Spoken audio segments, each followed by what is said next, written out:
Welcome to Nikita kitchen. आसतु आज आम बिस्कुट पिठा बनैबा। आम आड़े तो या बिस्कुट पिठा कहती, आपण आड़े कौन कहती कमेंट निश्चय जनइबे। प्रथमे गोटे बड़ नड़िया को भांगी कोरी नेबा। नड़िया जदि छोट थाए ताहले आपण दुईटी नेबे, जदि बड़ थाए ताहले गोटे नेले चलिबो। तापर एठी 250 ग्राम चीनी को भल भाबरे आमे गुंड करि नेबा। देखंतु नड़ियार परिमाण अधिक किंबा टिके कम हेले चलिबो, किंतु चीनी एवं मैदार मेजरमेंटा आपण ठीक ठाक रखिबे, नहले पिठा गुड़िक भांगी जीवो। तापर एथिरे स्वाद अनुसार लुण देबा। मु 1.5 चामच लुण देइछि। तापर एसबु को भल भाबरे गोळौथुवा जे पर्यंत चीनी गुड़िक भल भाबरे मेल्ट न करी पानी भली न बाहरिछि।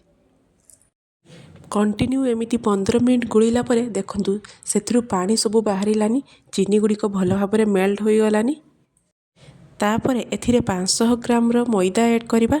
आपण चाहिले अटारे मध्य करि परिबे, किंतु मने रखिथिबे 250 ग्राम चीनी रे 500 ग्राम मैदा किंबा अटा देई परिबे।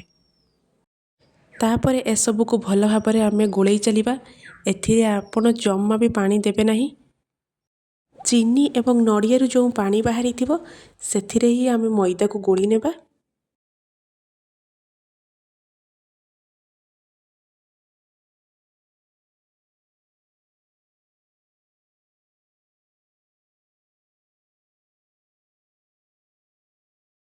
एमिति आमे 15 ରୁ 20 मिनिट कंटिन्यू गोली चलिबा।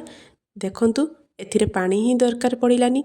जदि गोलिला बेले आपन को मैदाटी पानिया लागिबो ताहले सेथिरे अल्प टिके मैदा आपण ऐड करि परिबे। तापरे एबे आमे छोट छोट करी गोला बनै नेबा, जेमिति कि आमे रुटी बनैला बेले गोला गुड़िक बनै थाउ। तापरे ताकू भल भाबरे गोल गोल करि नेबा।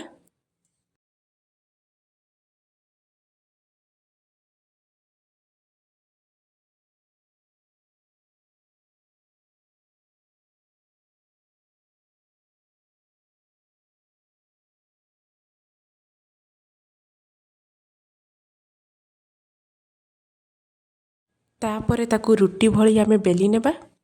रुटी भली बेसी पतला करिबानी, अल्प टिके मोटा रहिबो।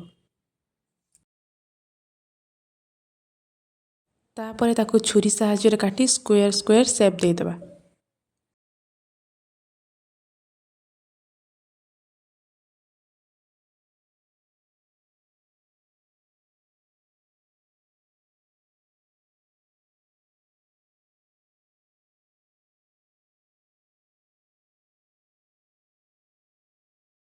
एठी आपण गोटे प्रकार बिस्कुटर शेप देखिले। तापरे आउ दुई प्रकार बिस्कुटर शेप आमे देबा। एबे सेथिरु किछि मैदारू आमे छोट छोट गोल गोल शेप देबा, जेमिति कि आमे पूरी बेलिला बेले जो गुळा बनै थाउ सेमिति गोल करी दुई हाथ मझी रखी ताकू टिके हल्का की दबेई देबा। एबे देखंतु गोल गोल गोटे बिस्कुट शेप रे मध्य होई गला।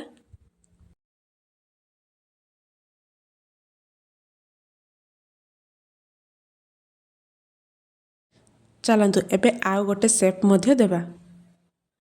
तापरे ताकू हाथ साहाय्य रे एमिति लंबा लंबा करि नेबा एवं हाथ साहाय्य रे मध्य हल्का टिके टिके दाबी देबा। ऊपरे ऊपरे टिके हल्का मैदा मध्य लगेई परिबे। देखंतु मु केमिति भाबे करूची, तापरे आपण जानि परिबे। ए पिठाटी आपण बहुत दिन पर्यंत मध्य गोटे डब्बारे स्टोर करी रखि परिबे एवं खाइबा पई मध्य बहुत भल लागे।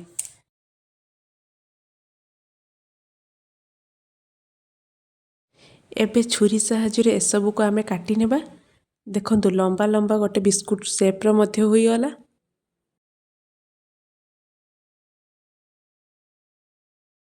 देखंतु बेसी पतला मध्य होई नाही। एमिति भाबे सबु शेप गुड़िक देई देबा। तापरे गैस रे गोटे कढ़ई बसिबा। कढ़ई रे किछि रिफाइन तेल देबा। तेल हल्का गरम ହେଲା परे सेथिरे गोटे गोटे करी बिस्कुट गुड़िक पकेइबा। मने रखिथिबे छाणिला बेले गैस रो फ्लेम को आपण लो रे रखिबे। एका थरे आपण सबु शेप गुड़िक मिसेई की पकेइबे नाही, काहेकि ना कोउटा पतला थाए कोउटा मोटा थाए। पतला पतला बिस्कुट गुड़िक से गुड़िक पुड़ी जिवो एवं जो गुड़िक मोटा थिबो से गुड़िक कंचा रही जिवो। पिठा गुड़िक ब्राउन कलर ହେଲା परे ताकू गोटे प्लेट को काढ़ी आनिबा। एमिति भाबे सब पिठा गुड़िक आमे छाणी आनिबा। जदि मोर ये वीडियो आपण मानक भल लगी थाए तेबे लाइक शेयर सब्सक्राइब करने को जमा भी भूलिबेनी। देखंतु केते खास्ता होइछि पिठाटी जेमिति बिस्कुट भली एवं थरे बनातु एवं कमेंट रे जणाइबे पिठाटी केमिति लागिला। Thank you.